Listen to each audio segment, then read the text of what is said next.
All right. Just got a post. Do, do, do, do, do.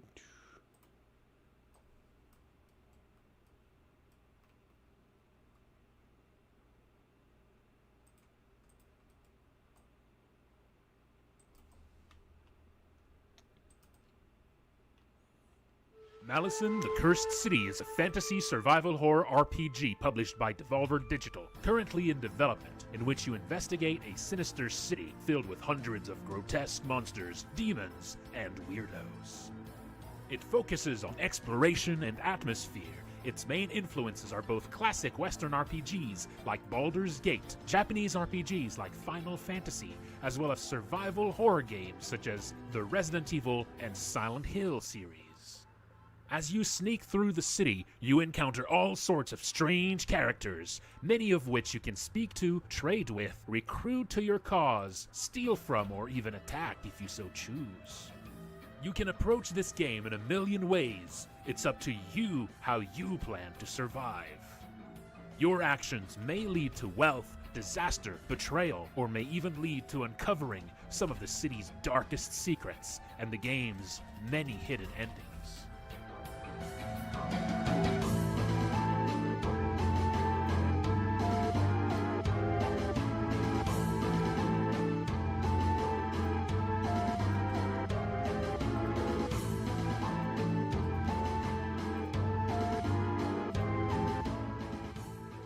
main character is no powerful hero, you awaken in the city transformed into a weak, frail goblin, and may need to rely on desperate measures for your survival. You will likely need help from other survivors you meet, and it is up to you to decide who you trust and recruit to your cause.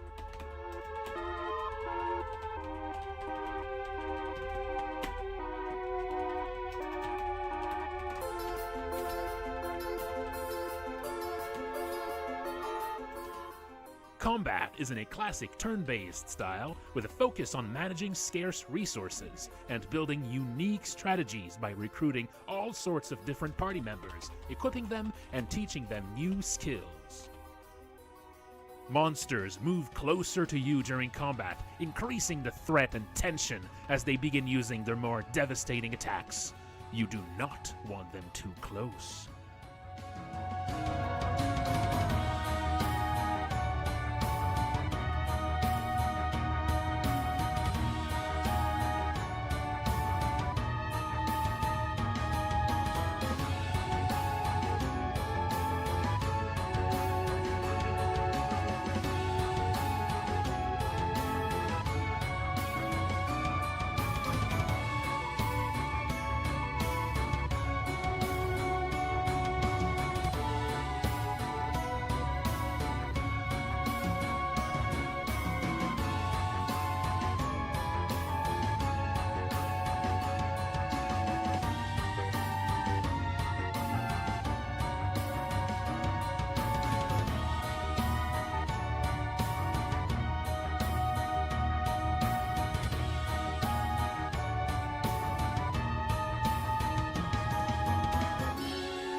I stream development work of Malison Tuesday to Friday at 7 p.m. EST on Twitch. I also have new development update streams on Sunday nights at 8 p.m. EST. There is also a Discord you can join for the game. Check below.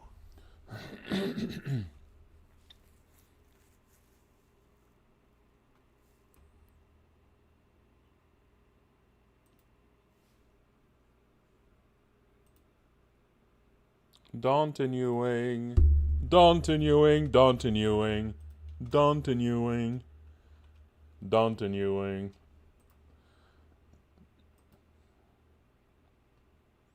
Continuing.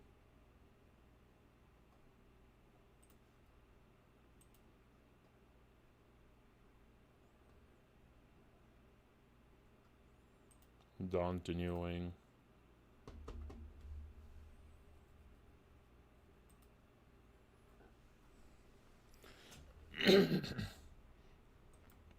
Mm-hmm. That's right. All right, let's keep going.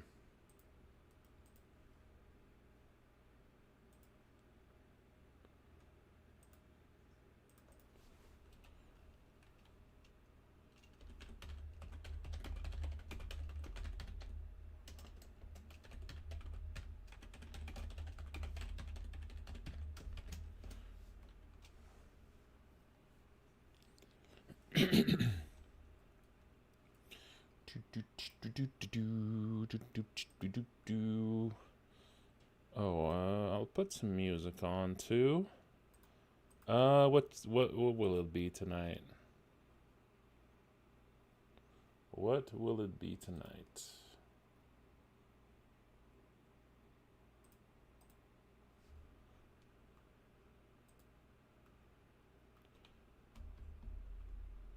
Oh no, it's time to stretch. There it is.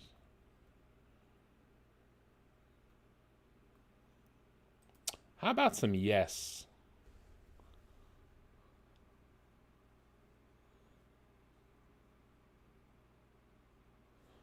How about some yes?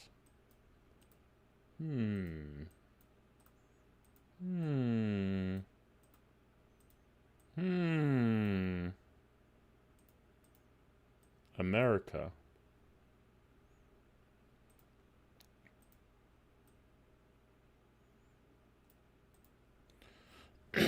Yeah, America. That's right.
All right, let's go.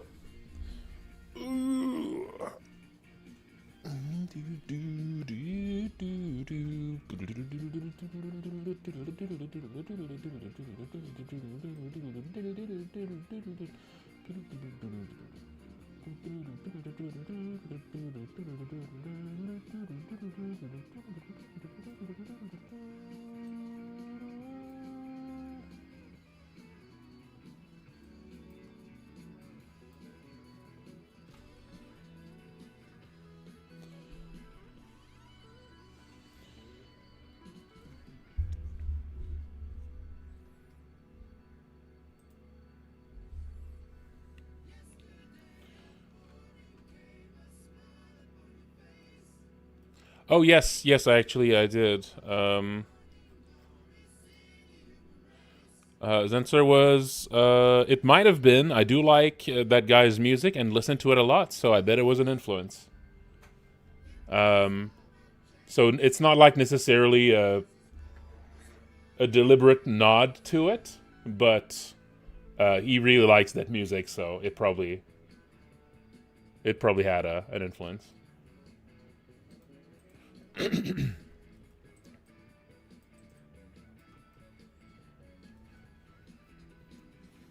Mm-hmm. Tell me what you.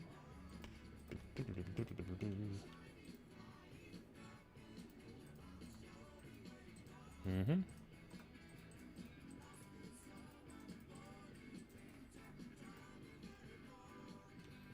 Yeah, that makes sense.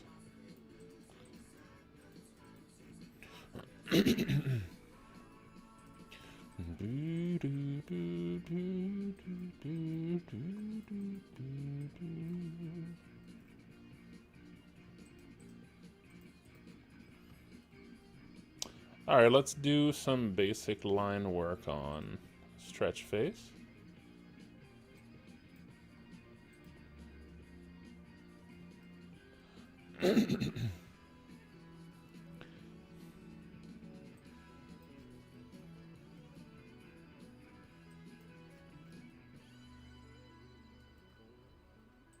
Do do do do do do do do.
My favorite type of pizza? I mean, I have a few I really like.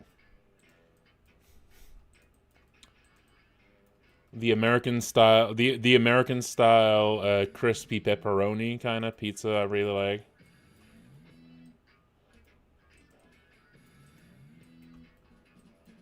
I really like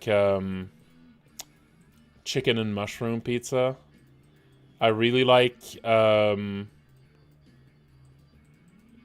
there's a specific type of vegetarian pizza that I really like. That's like very that has like this big focus on Parmesan cheese and herbs that I really like. Like a really, really savory Parmesan cheese pizza that I really like.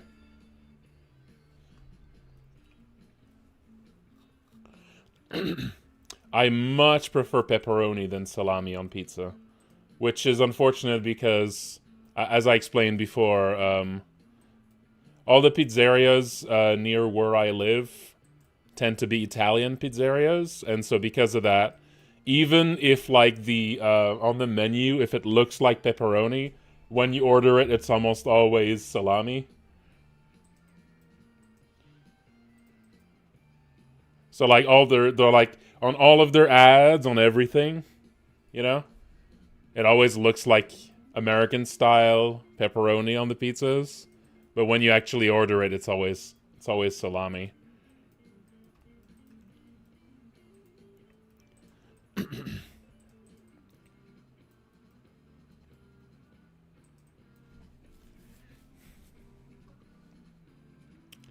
Goat cheese, I really like goat cheese in hamburgers. Goat cheese hamburgers are really good.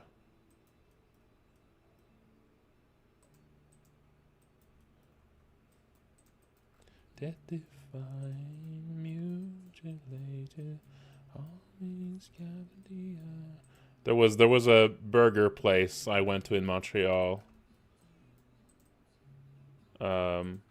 Back when we had like this indie game dev meetup monthly in Montreal, almost always went there before and ate their goat cheeseburgers.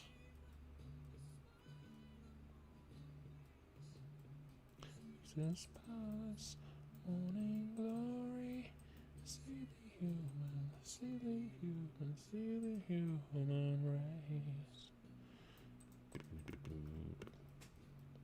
I don't think I've ever had goat cheese on a pizza, but I really do like it a lot in a burger. Leaving any place. So I've liked vegetarian pizza, but I've never liked vegan pizza. I just really don't like the fake cheese that they put on it. I just really, really don't like the taste of vegan pizza fake cheese. Just something about it I really hate. But vegetarian pizza, though, that just kind of relies a lot more on herbs and that otherwise just has cheese on it, I really like those.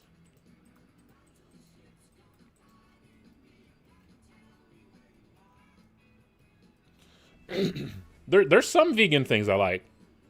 There's a lot of fake meat that I think is pretty good. But I don't know, fake cheese, I feel like they just haven't cracked the code on that yet, you know? Or at least I haven't really had any good ones. Like the texture is almost always too like, you know, I don't know. I feel like they just haven't cracked the code on good fake cheese at this point. But I've enjoyed like fake like meat patties for burgers, or like fake meat sausages too.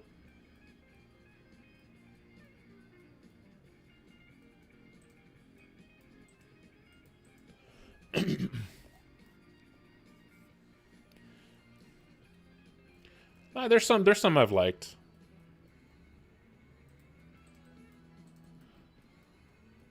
But I way prefer when I eat. So I do have some vegans in my family, and I almost always prefer when they just have vegan food instead of trying to, you know, instead of trying to accommodate me by like trying to get like fake meat food.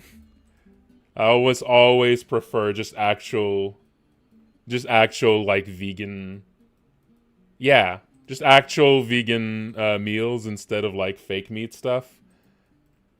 Yeah, I way prefer stuff that's just meant to be, you know, that's just, yeah, yeah, just pasta or just all sorts of things like that. you know, just stuff that's meant to be made with mushrooms instead of some, you know.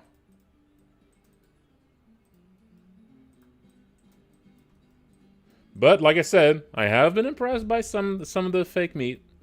Some of the fake meat I think is actually like it's pretty decent. It does a good job.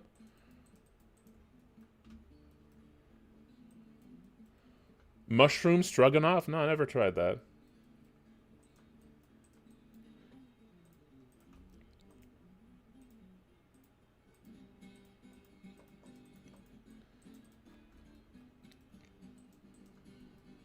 I really like mushroom soup, yeah. Mushroom soup is pretty great.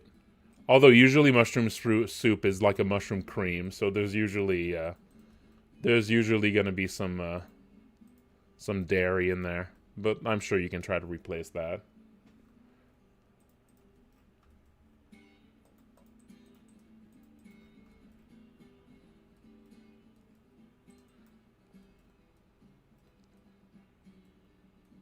Yeah, yeah.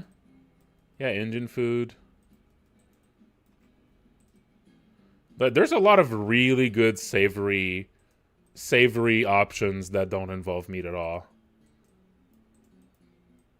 Just some nice, you just need to caramelize some stuff,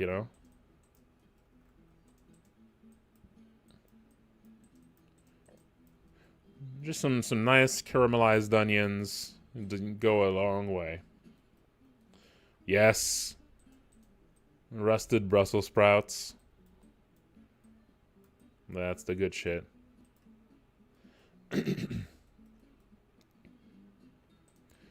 Yeah, so my brother is vegan. And that one time he made that amazing. So he made like he was trying to do like a like the main thing we were eating was some sort of vegan attempt at like making a what do you call it? I forget what it's called. It's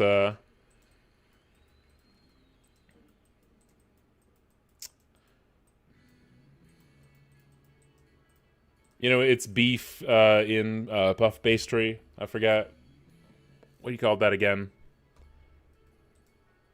The name's just not coming to me. Beef Wellington, yes. So he was making like a vegan beef Wellington. And it was okay. And it was just like using like some sort of chickpeas based thing for the interior. And like that was okay. It was fine. But the real like king of that meal, the real king of that meal was the caramelized mix of onions and bell peppers. There was like this mix of like, yeah, it was like onions and bell peppers and maybe something else in like just this. It was like by far the most savory part of that whole meal.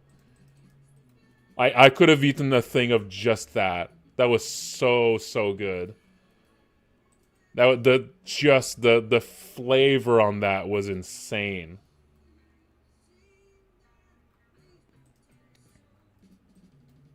It was bell peppers, but yeah.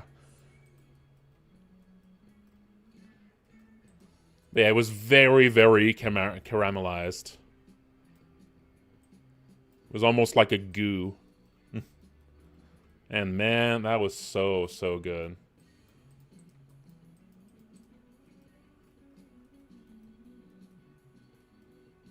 Hmm. Yeah, there was definitely a bunch of garlic in there. There was definitely like a strong garlic taste to it. Although it could have been some other thing giving it that savory.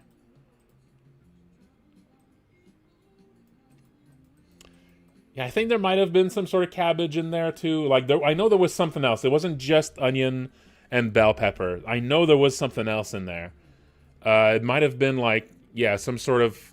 I feel like there was a more. There was a very crunchy kind of green in there alongside it.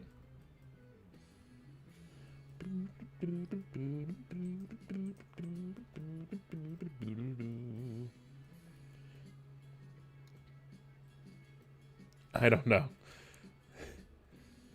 No, Spine doesn't sound like David Lynch. All right? Spine doesn't sound like David Lynch exactly.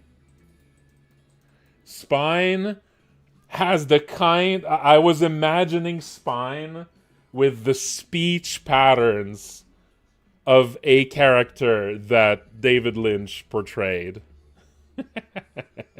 which is a little different. Mexican food? I haven't had a lot of Mexican food, to be honest. Yes, like in Twin Peaks. I forget. Gordon Cole. It's Gordon Cole. So Spine, I was imagining Spine talking like someone who's hard of hearing. You know? Like Gordon Cole in Twin Peaks. He's always just yelling, "Ah!" One of my favorite Twin Peaks characters. So I've had a little bit of sorry about that. Still a little bit sick. But yeah, I've had a little bit of Mexican food.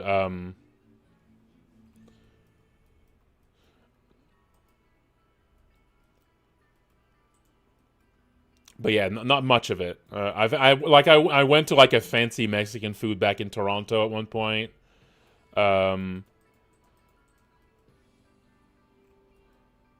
stuff like that.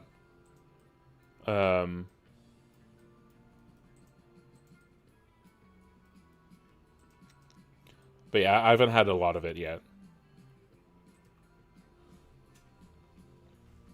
But yeah, I would definitely, definitely try some more, because I have enjoyed, basically all of it.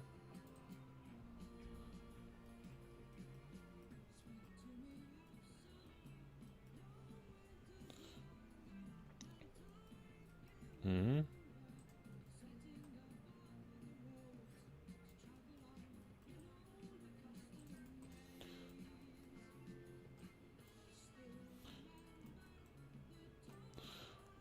I think the only Mexican food experience that I didn't really enjoy that much was a weird Toronto restaurant. But it wasn't Mexican food, it was like Japanese Mexican fusion food. And that wasn't very good. That was I mean, it wasn't like bad or anything. It just wasn't, Yeah,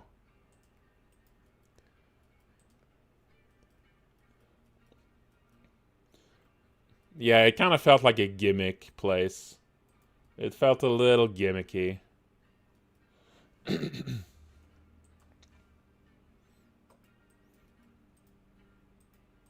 Hmm.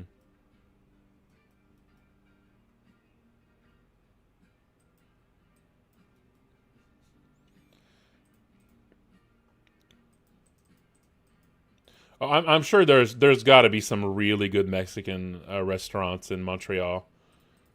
I'm sure there's got to be some really good ones.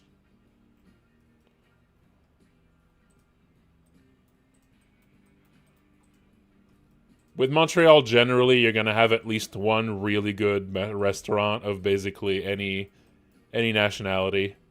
I imagine it's kind of the same for. I imagine it's gonna be kind of the same in for New York too. You know, for any given nationality, there's gonna be at least one really, really good restaurant for it there.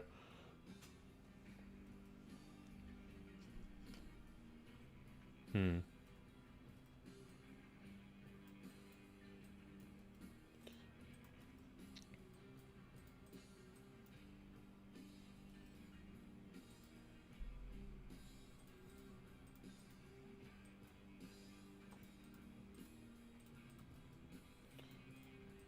But yeah, for the most part, I've only had, basic stuff.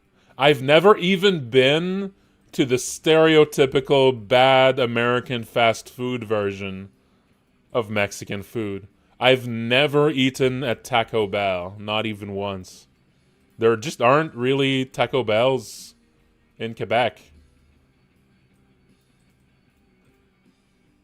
I have never even been to Taco Bell.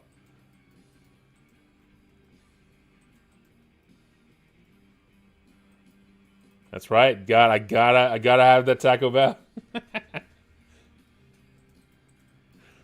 Didn't Taco Bell like invent the hard shell taco or something stupid like that? Like one of their was it the hard shell taco? What was it? I feel like there's something that's become like, yeah, and it was just entirely made up by Taco Bell.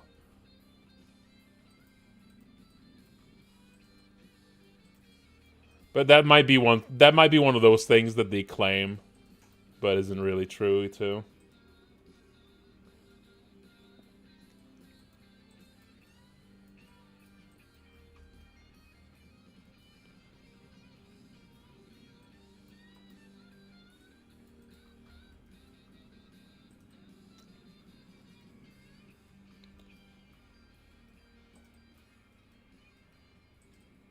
You know, another place that I've never eaten at that I feel like most people would be shocked. I've never had Kentucky Fried Chicken. Not even once.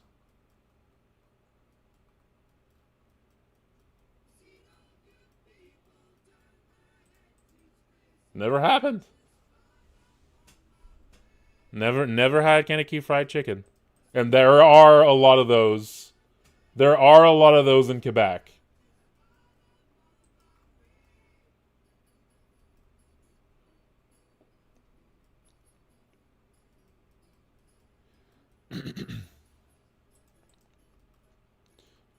Expensive? Is KFC expensive? Kentucky. Kentucky? Kentucky? Kanaki.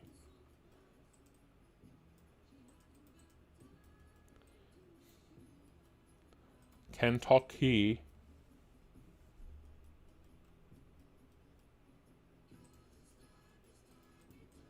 Kentucky.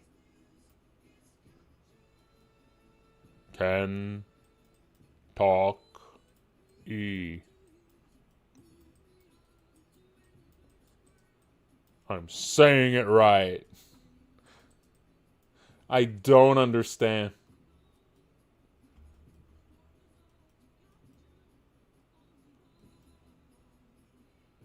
Kentucky. There you go. Kentucky, then. There we go. I did it.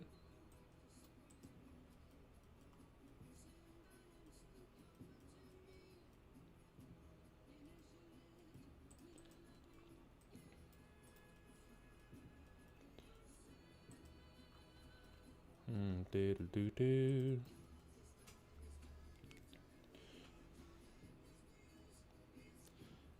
$40 a bucket. Damn.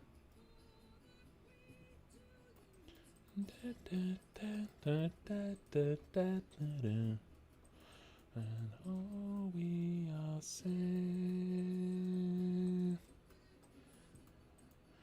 is give me some chance.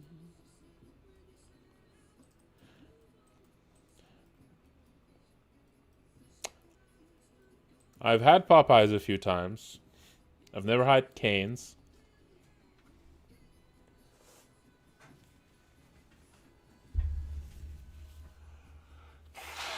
Some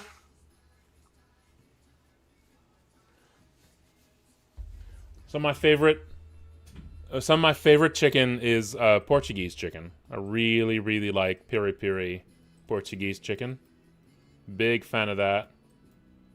I've had jerk chicken, Jamaican jerk chicken for the first time, like a few, like 2 weeks ago, I think, and that was good.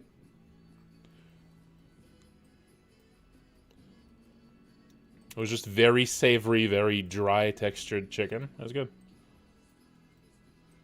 It didn't. It tasted more like normal chicken than I thought. I was expecting something that has a very different flavor than what I usually have. But flavor-wise, it just tasted like, you know, it felt like it kind of used the same spices that I'm used to for flavoring chicken. And like the unusual thing is that it's like very dry. With a very dry skin, very, like it felt more like it's more like a texture thing than a flavor thing.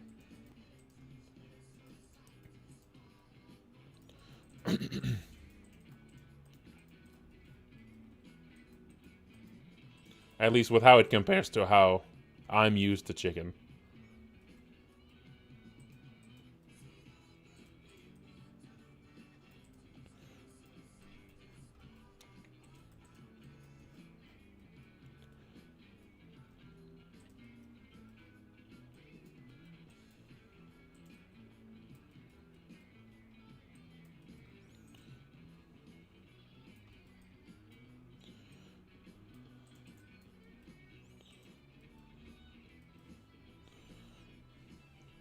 It's good.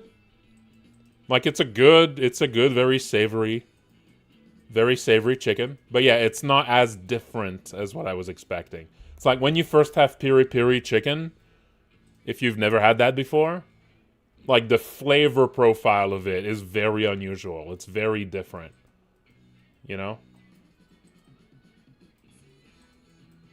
But jerk chicken, it was a lot closer to what I usually have, but, you know.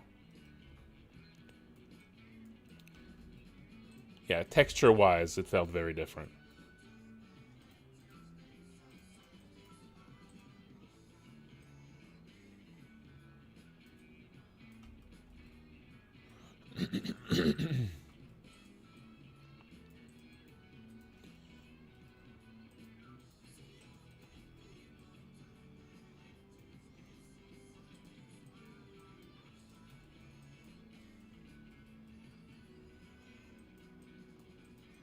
Chicken tastes like bird.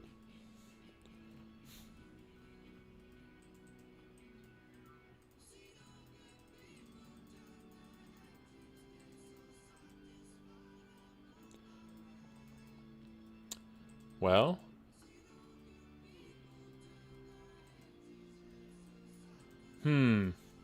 All right, all right, all right, all right, all right.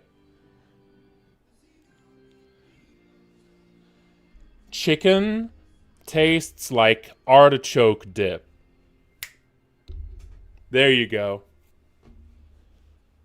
That is the most chicken-esque vegetable-only thing that I can think of.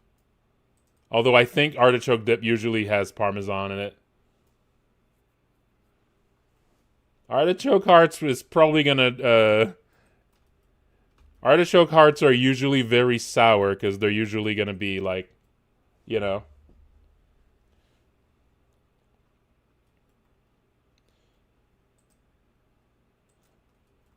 Artichoke hearts are usually gonna be very sour because they're, you know, they're like kept in brine. Yeah. So that's probably gonna lead you astray if you imagine chicken to taste like that.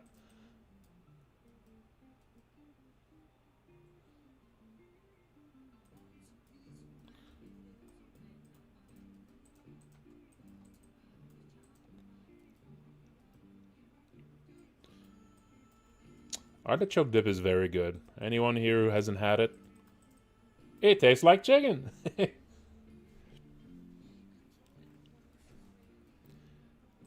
It's very savory. It's I would say it's probably one of my favorite dips. Artichoke dip. I think if I had to pick like a favorite dip, it would be somewhere between artichoke dip and guacamole. Actually, hummus is also in there. Yeah. Yeah, hummus comes in with the chair. Hummus kind of goes crazy.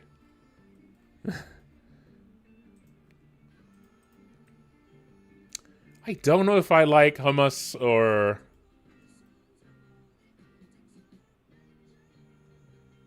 I don't know if I like hummus or guacamole more.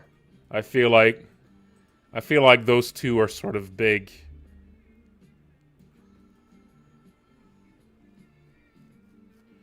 Those are two titans of dip. Garlic. I mean, I like aioli for fries. For French fries, I really like aioli.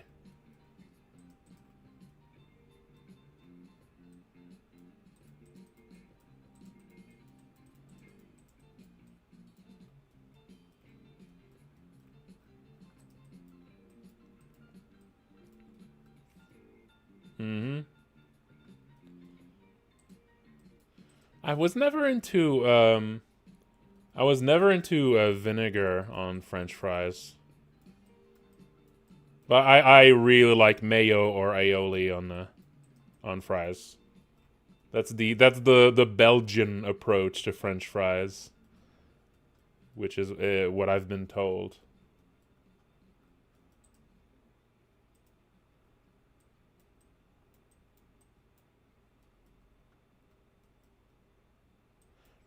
Yeah, I don't. You know, I have enjoyed mustard on fries. You know, someone's dared me to try that one time, and you know, that was pretty okay.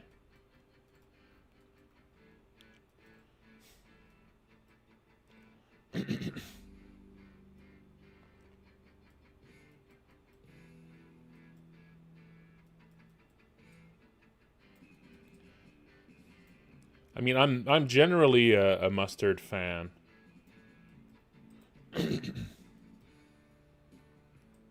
I'm generally a mustard fan.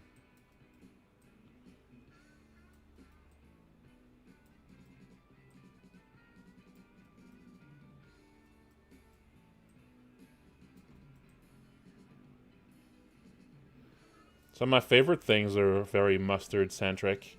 Really like mustard chicken. Really like Dijon mustard on fish too. There's some fish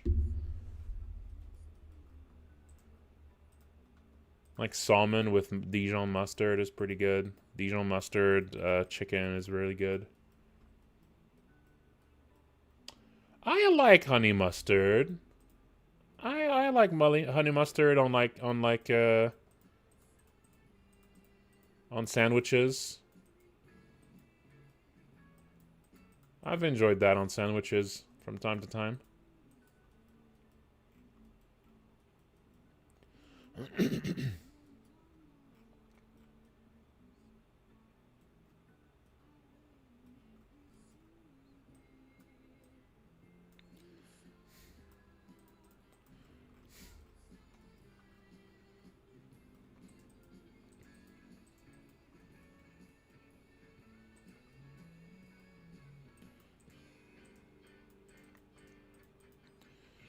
I do see the YouTube chat, but it usually has less activity, so I tend not to pay attention to it. And I have a lot of things to look at on my screen, so sometimes messages there go unanswered for a bit.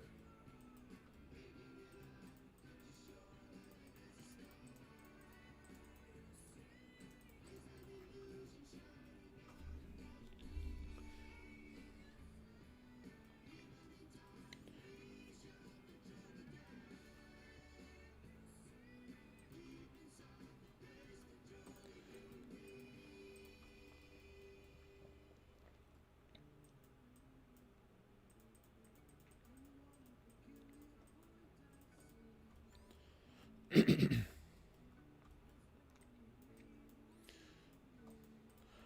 mean, yeah, I think there's a few things that if I was completely unhinged, I would eat way too much of, and would probably promptly die. I would promptly die.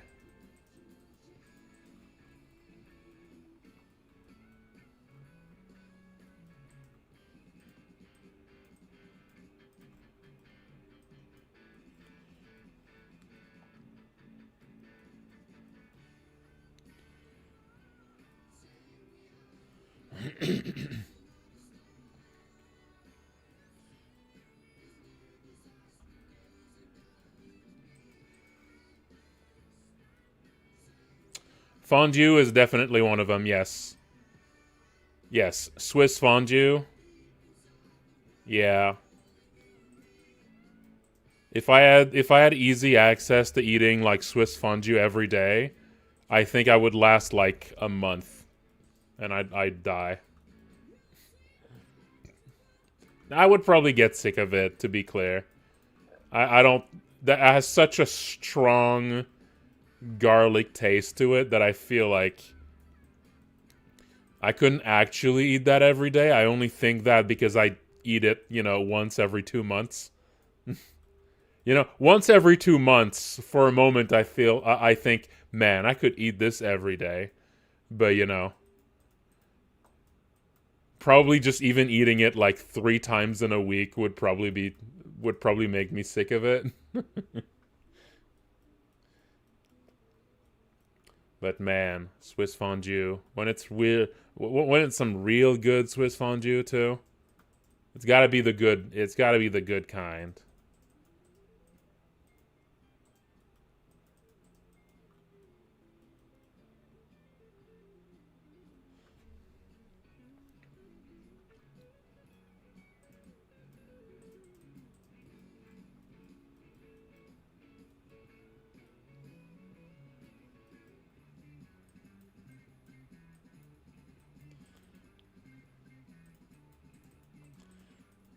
I don't think I've ever actually had Swiss fondue at a restaurant. It's always been homemade.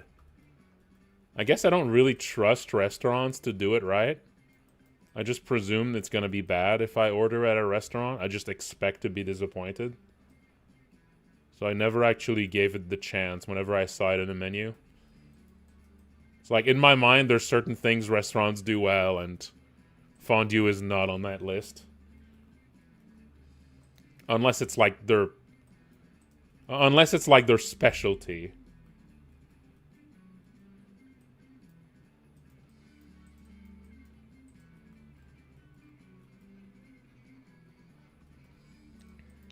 I feel like they're gonna put flour in there. It's gonna be a fucking flour fondue. It's gonna be garbage. You know?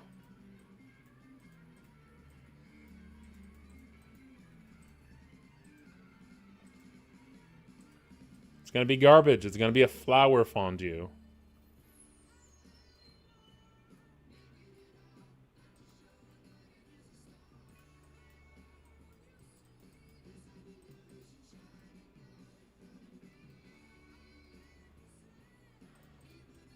Alright, here's the thing you have to know. Here's the thing you gotta know if you want to make some fondue, right? Don't do it with flour. Because fondues need something to thicken it, or else it's too liquid, right?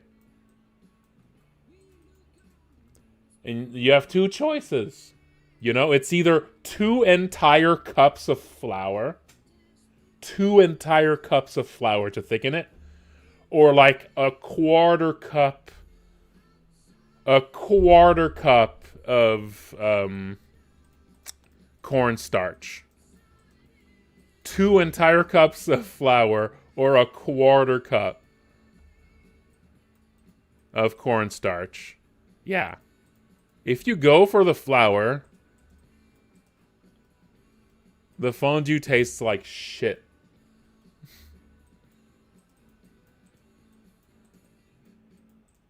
Your fondue becomes like 50% flour by volume or something. And that's the most common recipe. The most common recipe for fondue asks for flour.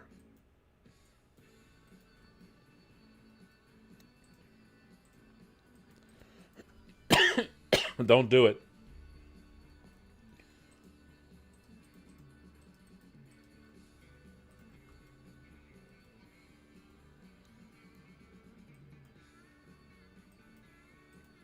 Don't do it.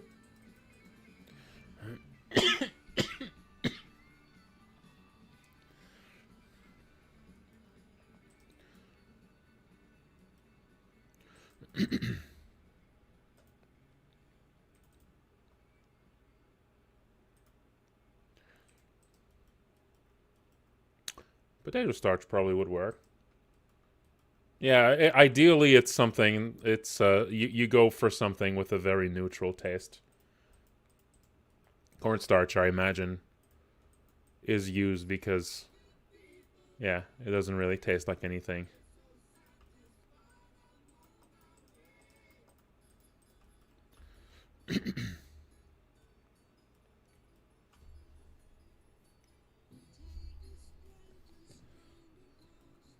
Mm-hmm.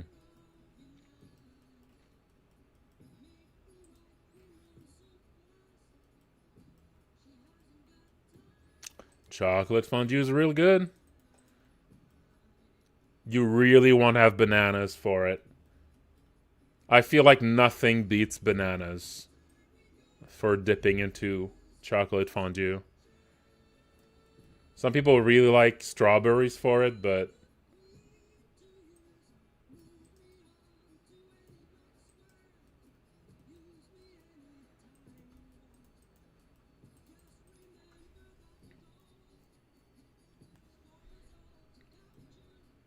well, you use bread. You dip the bread in the fondue, and that's how you eat it.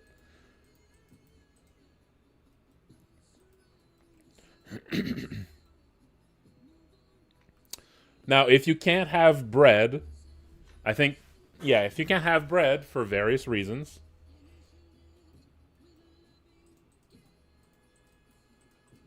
mushrooms, but white button mushrooms are also a very good thing to dip into cheese fondue. I mean, I prefer like the ideal is slightly stale bread. So you just want to buy your like French baguette 1 year 1 day in advance and just leave it out on the counter. So you just want it to be slightly stale. So because if it's too soft, it just doesn't work very well. But yes, white button mushrooms in fondue is very good. But of course, it's going to be way more expensive. Obviously, dicing a big loaf of bread is going to give you way more to work with than white button mushrooms. But yeah, people always bring a bunch of different veggies for it. And all we are saying. Yeah, Portobello is the same thing, right? I mean, it's going to be kind of big, and I feel like it's going to come apart a bit more. A big Portobello. I feel like it's going to kind of come apart a bit more. But yeah, a Portobello or white button mushrooms.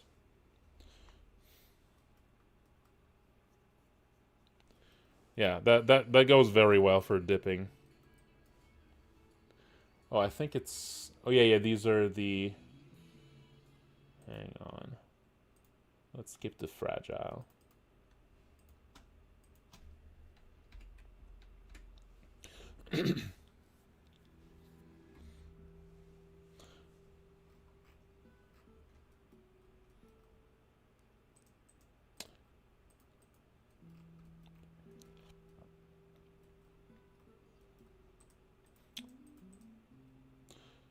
Well, I mean, you don't cook stuff that you dip in a fondue usually.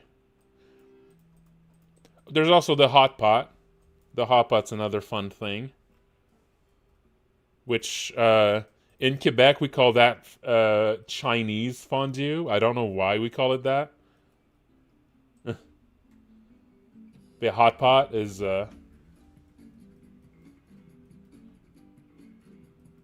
pretty good. Yeah, we call it Chinese fondue, but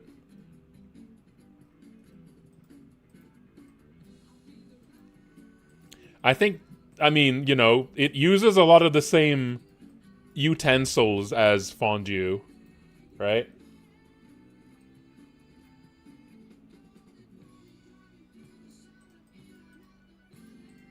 I mean, I know that there is.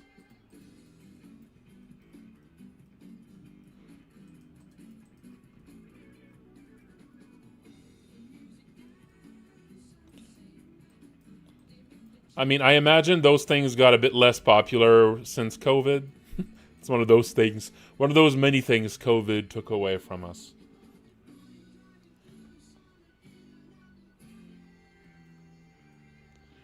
I don't think I've heard of Captain Wayne. But yes, hot pot is very good. One of my favorite things about hot pot is drinking the soup after, drinking the broth after.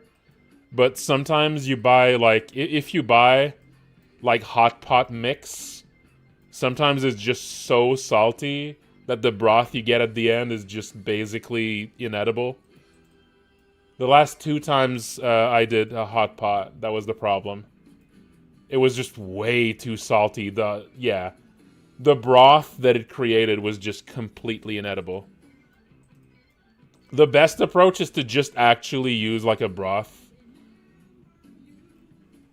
instead of like a mix meant for this.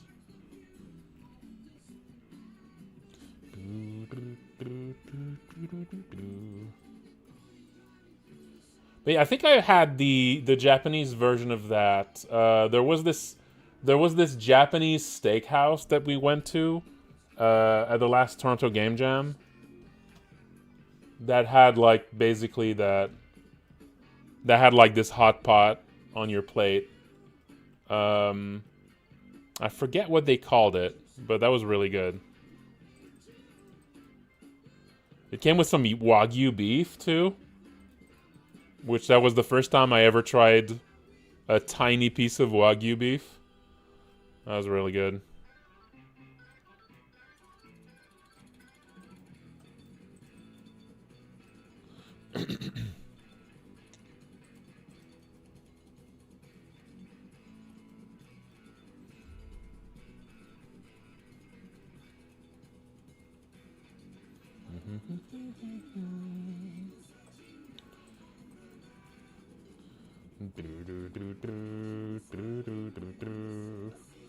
Not really about favorite soups, but we could shift that direction. No, it's time to stretch. I'm not much of a cook, but I do like soup. And I do like making soup.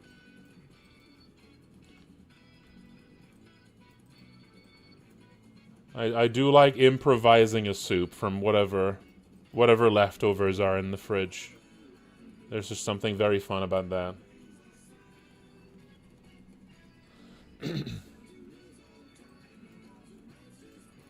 Yeah, basically that's what I do every time. I just make a mirepoix and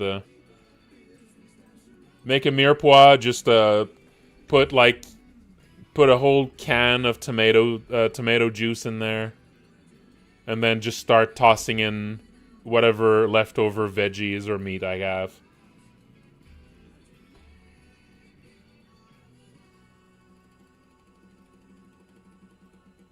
I haven't made soup in a little while. I feel like I should make some tomorrow. All right, I'll be right back. I'll go make me some tea. In the meantime, I'll leave you with the BRB screen. I'll be back in just a few minutes with some tea.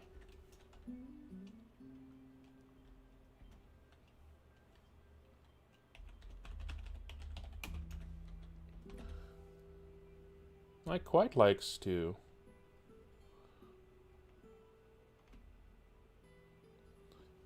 Alright, I'll be right back, folks. With some tea.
Malison, the Cursed City is a fantasy survival horror RPG published by Devolver Digital, currently in development, in which you investigate a sinister city filled with hundreds of grotesque monsters, demons, and weirdos.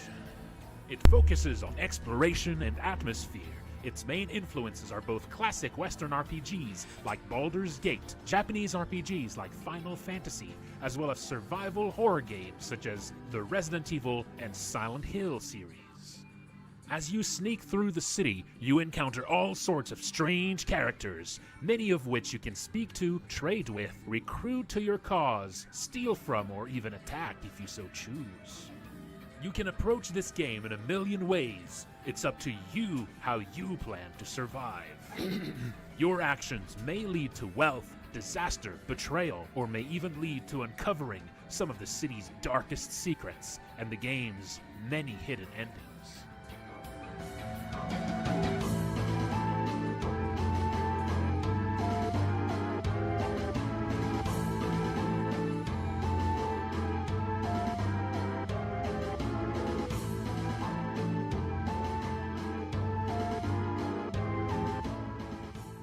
The main character is no powerful hero. You awaken in the city transformed into a weak, frail goblin and may need to rely on desperate measures for your survival.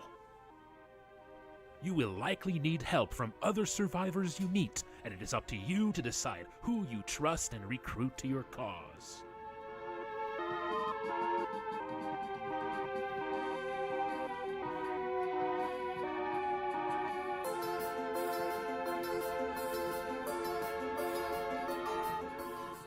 Combat is in a classic turn-based style with a focus on managing scarce resources and building unique strategies by recruiting all sorts of different party members, equipping them and teaching them new skills.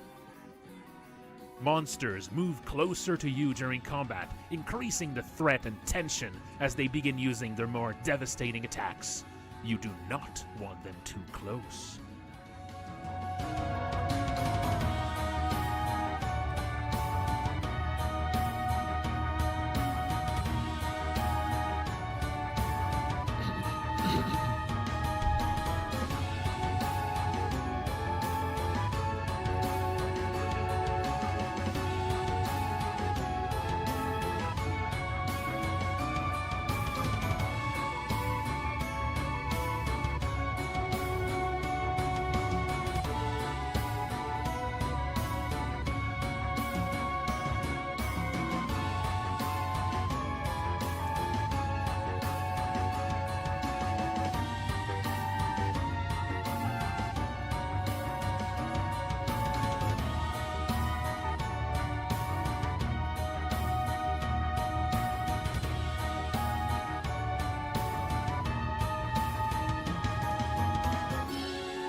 I stream development work of Malison Tuesday to Friday at 7 p.m. EST on Twitch.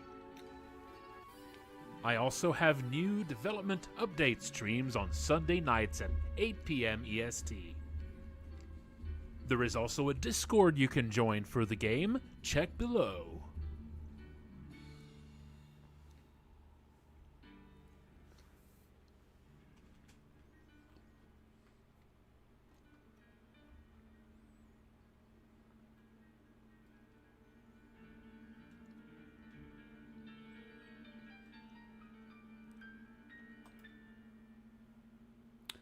And we return.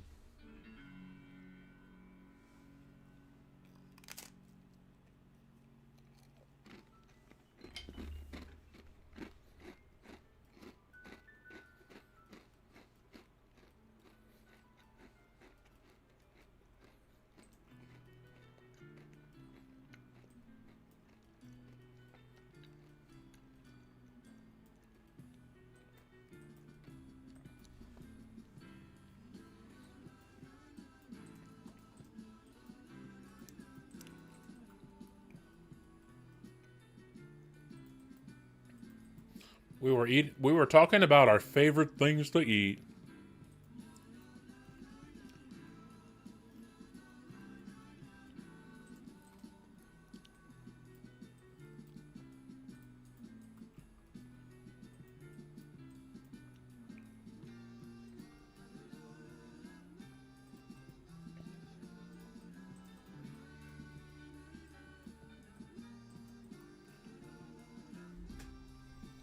I got some chai here.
Is the error message like an ooh woo thing?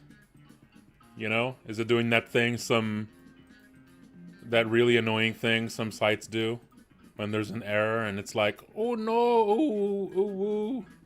I'm just a little bean. I'm just a little bean website.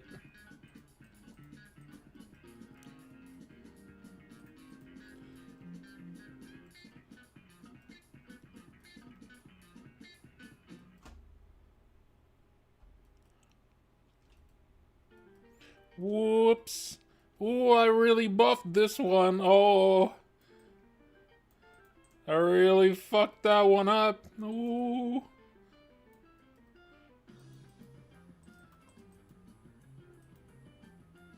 Whoopsie. did a little whoopsie.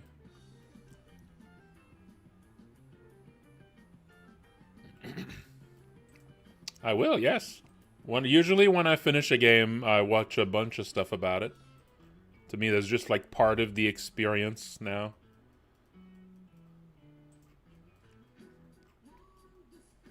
It's part of the experience of consuming product now. Is following it up by seeing other opinions on it. You know? If I see a movie, the first thing I do is check if Red Letter Media made a video about it.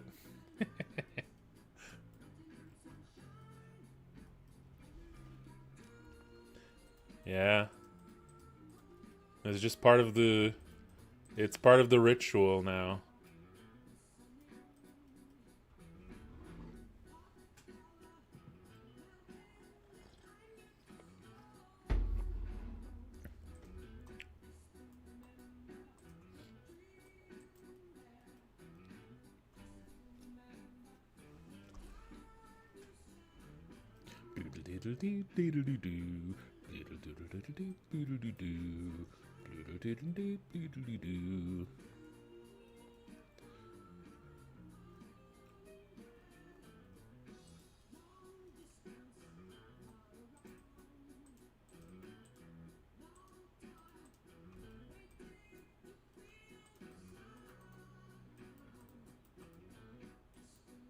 Eyebrows obtained.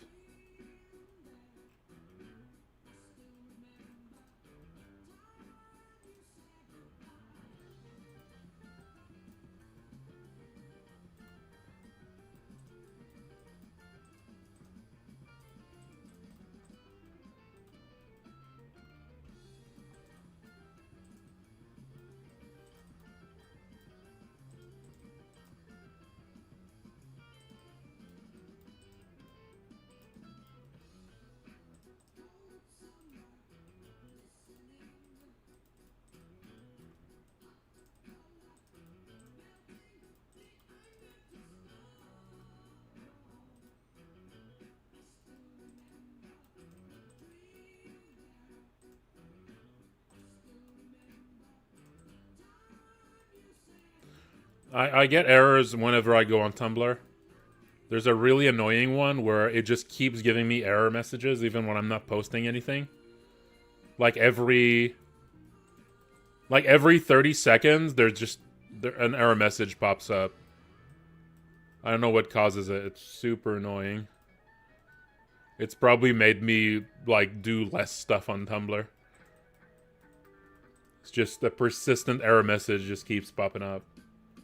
Like says like, you know, something stopped working. I think it's because I have like a no script thing. It's probably like something being messed up by no script.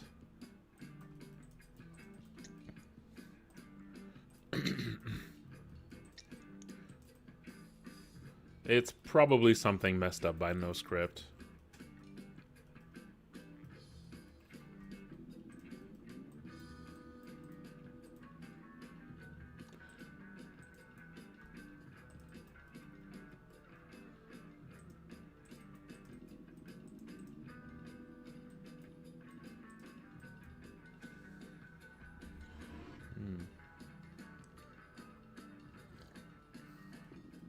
The slideshow in the corner, these are all monsters from Malison, my main project.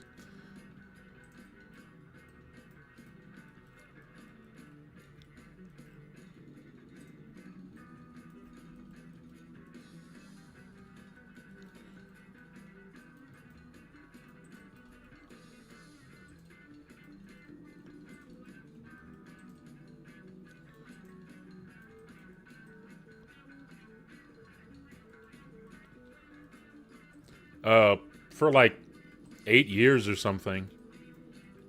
No, I've had that slideshow basically from the beginning. Ever since I had like an actual interface, like an actual setup, I always basically had this. Because I built that slideshow when I built that slideshow when I pitched Malison to Devolver. So that slideshow you see, those are basically all of the monsters, or most of them, that I put into the pitch to Devolver. When I sent a pitch to Devolver, it was like an email just pitching the game. And then the email had a bunch of GIFs that were just a bunch of Malison monsters. Just like once every like half a second showing a different monster. To support the fact that I said at the time that the game had over 500 unique monsters in it. Now it's like 1,500 or something. But at the time it was something like 500.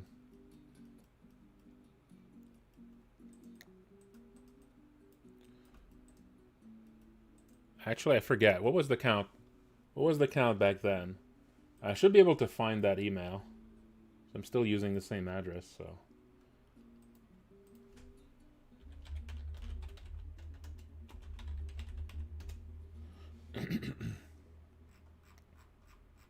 See if I can find that pitch. Can I find that pitch?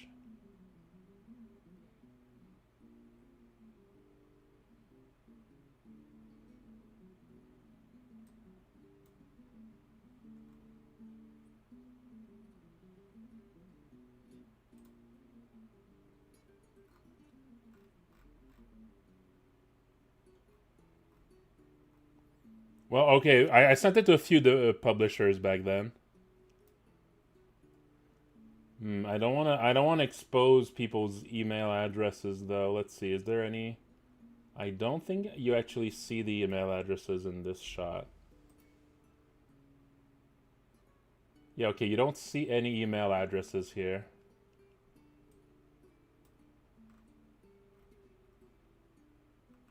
Yeah, as long as I don't scroll up. Yeah, you don't see any email addresses here.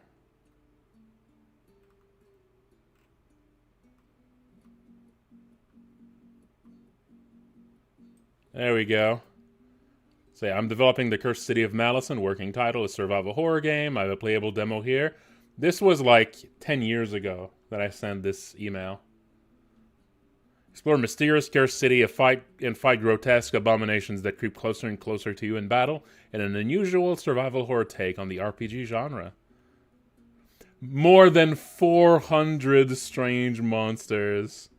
400. But it's not showing the monsters. There were animated GIFs there. I guess it's not including... Yeah, I guess it's not including the GIF files. Yeah, okay, it's not actually including...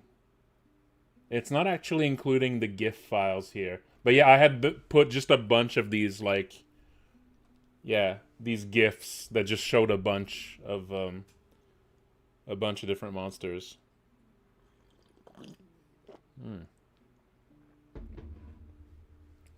It wasn't Burnout. Yeah, no, it was just a game jam. It was just a game jam. And then the game was just getting a lot of hits on YouTube. I had just put out the game as just a build on itch.io with no advertising whatsoever. I barely talked about it on social media. I just like posted it. And it was getting a lot of traction on YouTube. A lot of people were making like lore videos about it pretty much. It was like nothing. It was like a nothing prototype. It wasn't like even a proper game yet. And people were starting to make content about it. So I decided, okay, this is, I can't just leave it at that. I gotta like keep working on it,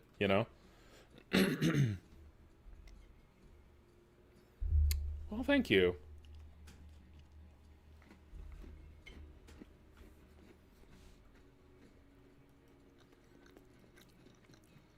Just a vortex of teeth, Pixel Pirate. Just a horrible vortex of teeth. I wanted Joel to be the most horrifying creature imaginable, who just happens to still completely have the mind of a child. I think that's an adorable concept. Just an inherently adorable concept.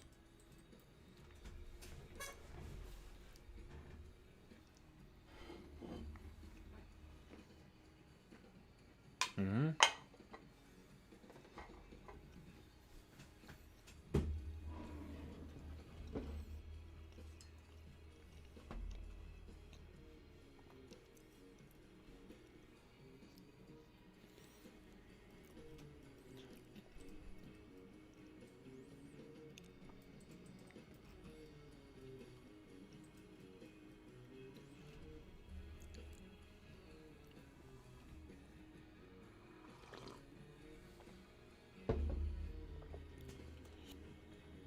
No, I imagine, like, Joel's teeth, like, move individually like fingers.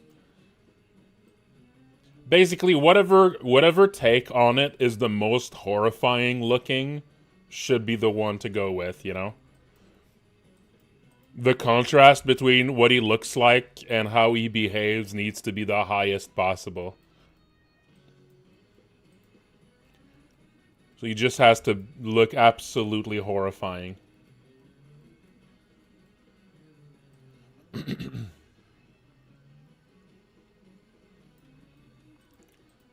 He has to look absolutely horrifying.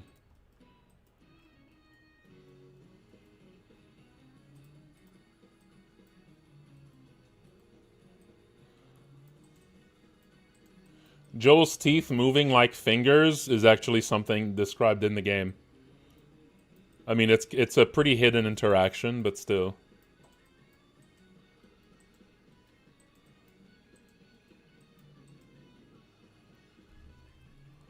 Yeah, it's a death scene. When you first hug him, if you happen to have almost no health, and you hug him and the tiny bit of damage he does to you kills you, there's a horrible death scene that happens.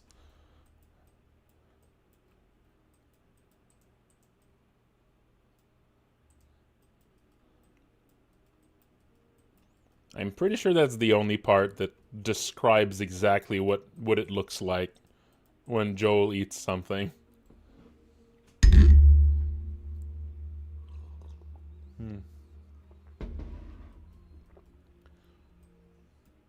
He's a growing boy. He's a growing boy.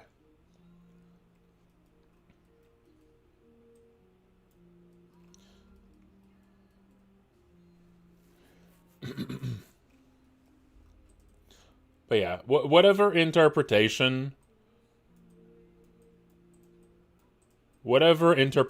is just the most revolting, basically. That's really the goal.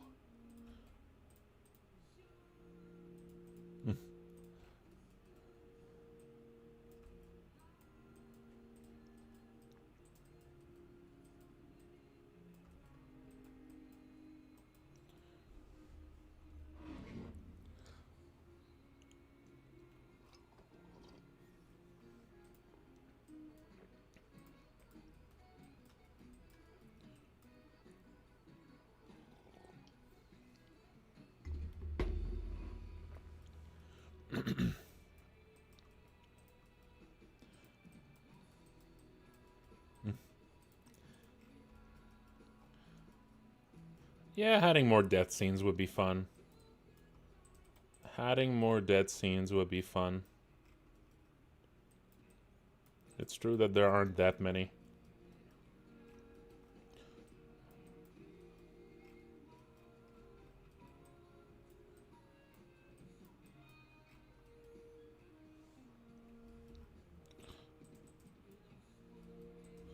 I'm not sure what Helen's unique death scene should be like.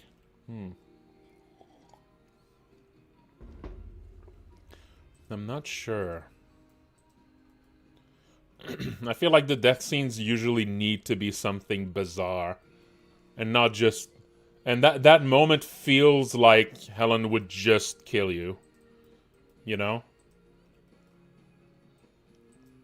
I feel like that would kind of be wrong for that moment if Helen did some weird supernatural thing to you. You know? Feels like it's more appropriate that she just kills you. You know? Stargazer, yes. A Stargazer unique death would probably be pretty good. Like something that maybe lets you see... Like maybe something for Stargazer that like gets you to see from its perspective for a moment. You know? Makes you see what it is that it sees.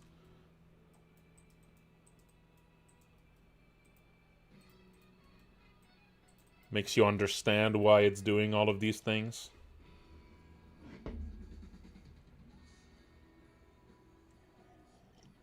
Mm-hmm.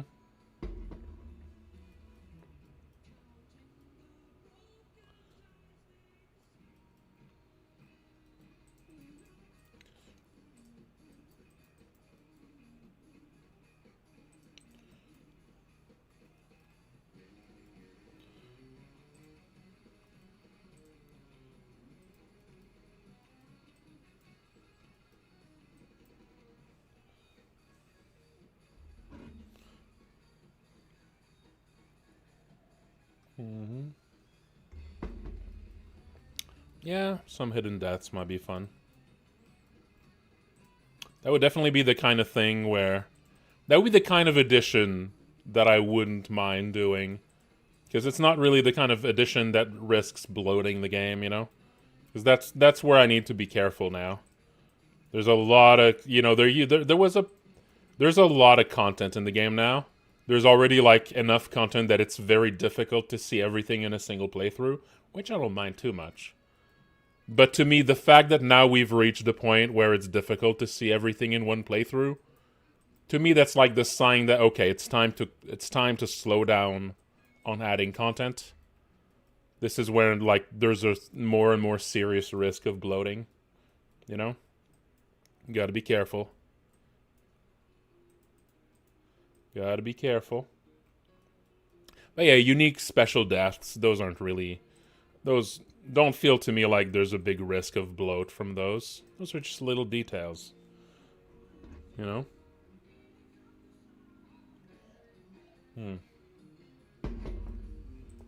Now, I would say that even though it feels like the risk is lower for special deaths like this, that doesn't mean the risk is zero. I could imagine how adding a lot of special deaths could actually be a bad idea if it went too far. Because one thing about those special deaths is when you die on those special deaths, it takes a lot longer for you to like get back to trying again, right? So I would need to be very careful about adding special deaths to anything that you're likely to die repeatedly to, right? That would be where I would be careful. I need to be very careful about adding, yeah. Anything that players are likely to like have to try again several times. That's where you got to be careful, because that could get really annoying if every single time you die you have to mash through like a long cutscene. It would be really cool the first time, of course, but you know, you got to be careful about that a bit.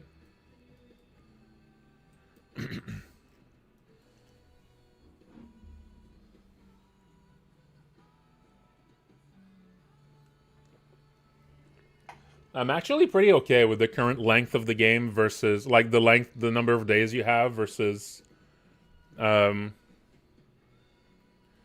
like I feel like right now the game is at a good balance for the amount of content versus the amount of time you have. Because I kind of want people to have to play multiple times to see everything.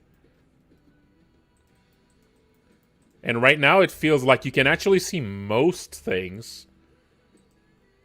from a single playthrough. Like right now it's just kind of tight. If you want to see everything in one playthrough, it's kind of tight, but you can do it. For the most part. I mean, there's some stuff that you can't really do. Like if you try to get every video game or something, like there's certain things, there's certain optional goals you can give yourself that make it much harder to get everything. But as long as you don't do any of that, as long as you don't try to get like complete every video game or something, I feel it's not that difficult to like basically see everything, right?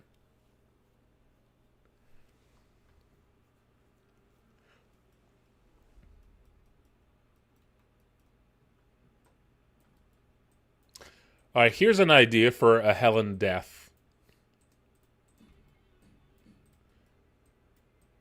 Now, okay, a problem with this is that this would definitely establish.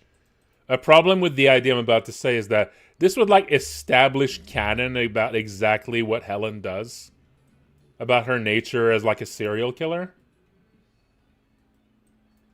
which I feel might be better if it's left ambiguous, right? So by adding a death like this, that would be like cementing something that maybe is more effective if it's not ever like specified, you know? But I'm thinking something about like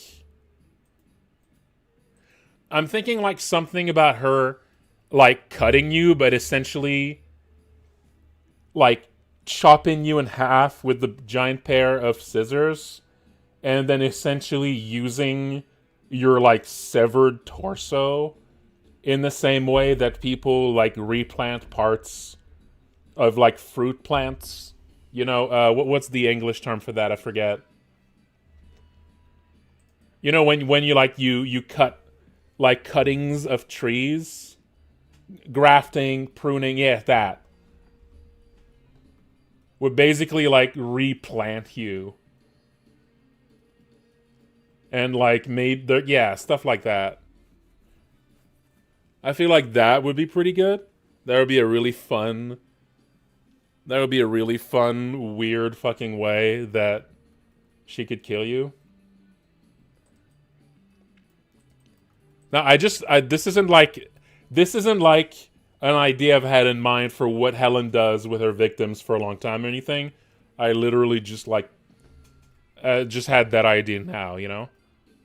Um, I'm thinking that could be cool, but at the same time, it would sort of it would give her like, oh, so this is what, you know, it would just like spell out, you know, like it would spell out how her murdering and her gardening work together, and it might be better to keep that ambiguous, you know.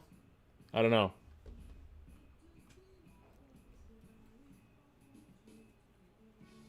So I'm not sure. I'm not sure if I would want to do that. But I like it. I feel like it's cool. I feel like it's cool.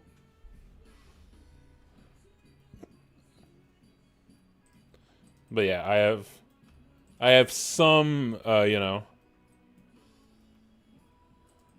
like I'm not entirely convinced that that's the right way to go. But it would be cool. Yeah, it's true that if it is surreal enough, that would sort of leave some ambiguity on like what this was like before the visitor, before she, you know, yeah, like leaning into the really weird surreal part of it would help to make it a bit harder to imagine what it was like before the visitor, you know? Yeah, maybe.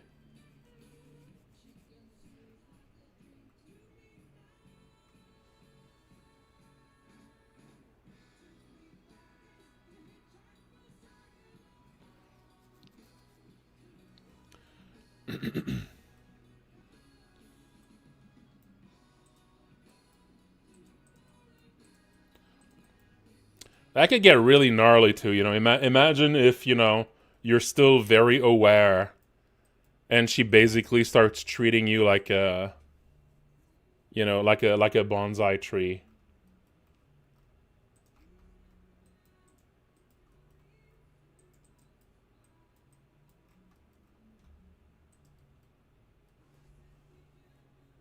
you know?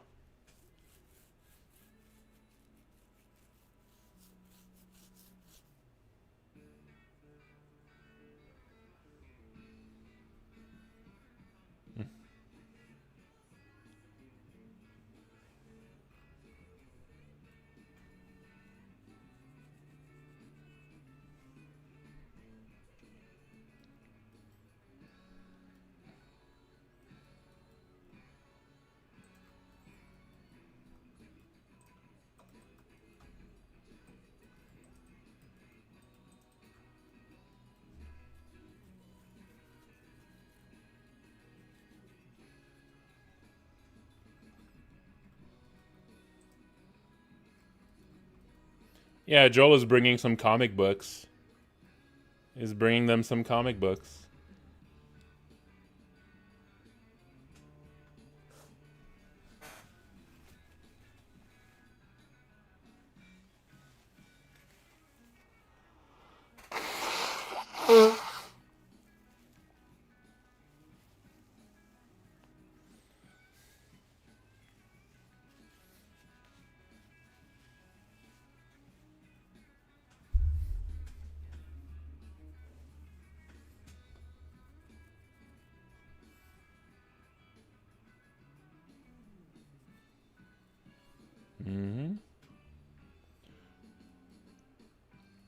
Okay, so what should Sophie bring? I feel like Sophie should bring them something too.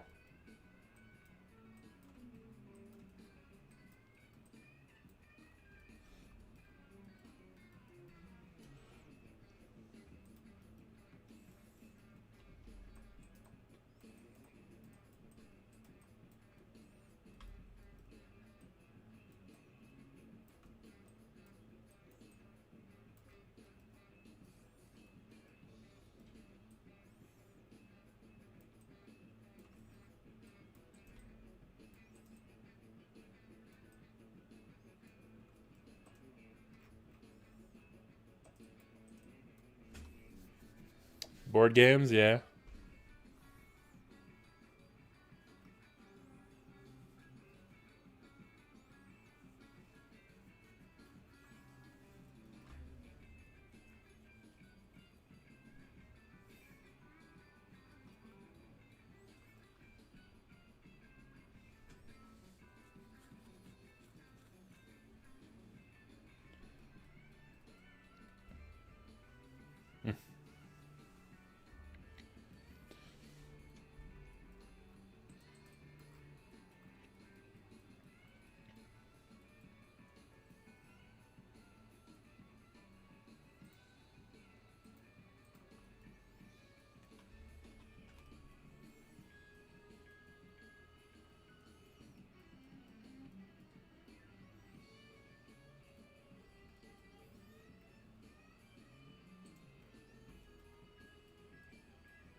I think I don't think I'm gonna add another character to the little scene.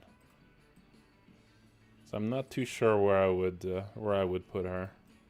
So I think I'll put these together for now.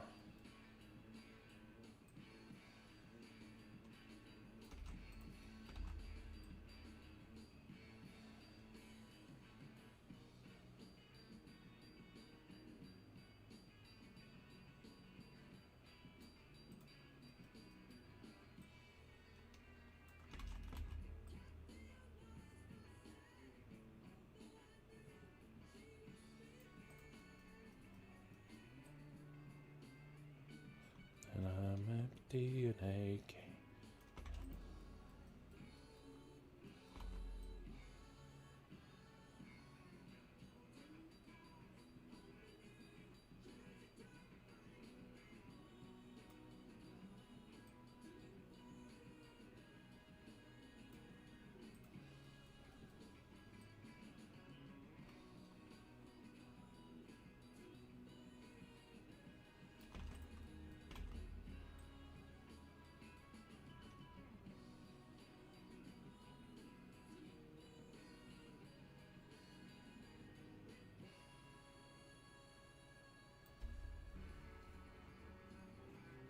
There you go.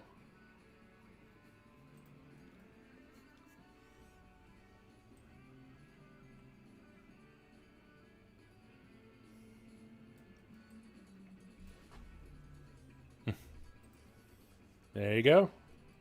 We got the scene, folks.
This is the Meat World apartment it's happening in.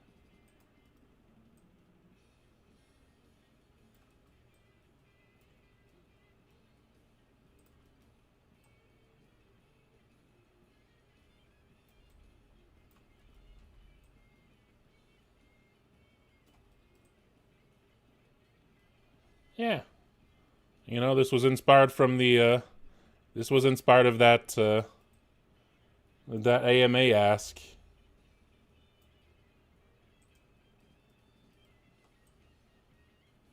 Where I said something like, you know, if you know, in case they can't find a way to get Spine out of there, maybe they can just kind of help her make the place more cozy, you know?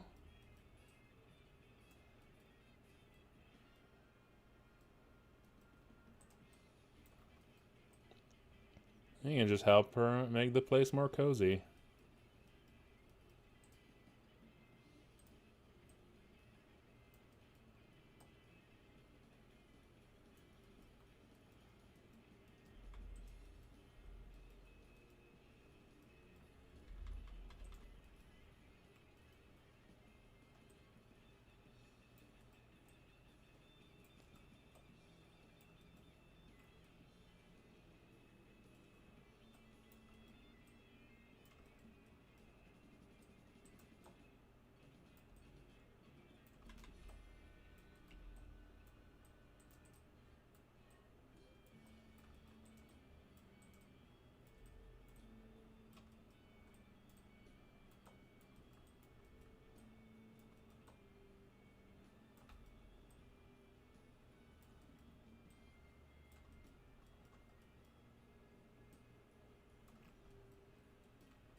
There we go.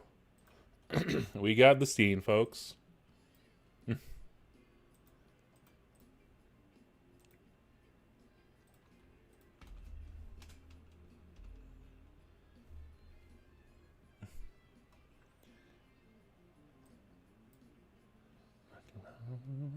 Changes of the summer, reaching out to call the color of the skies.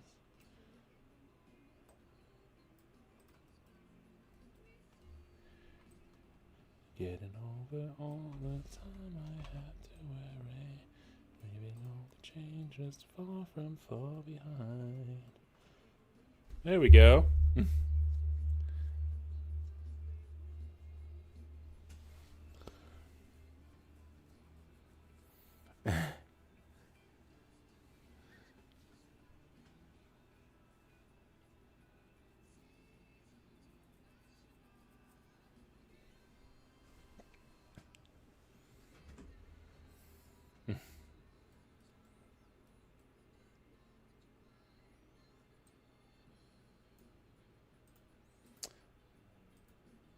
That was the Cozy Spine.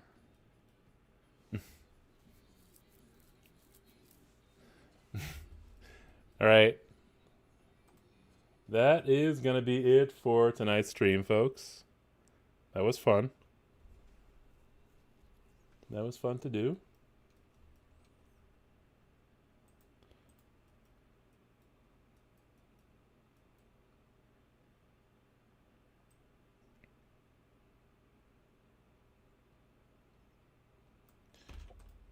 All right, all right. Before I go, let me just quickly post my Patreon. Please have a look, thank you. And let's find someone to raid on Twitch. Let's find someone to raid on Twitch. Let's find someone to... Anyone playing Look Outside right now? Oh! Dolphin Chemist is playing Look Outside still. Nice. Let's raid them again. There we go.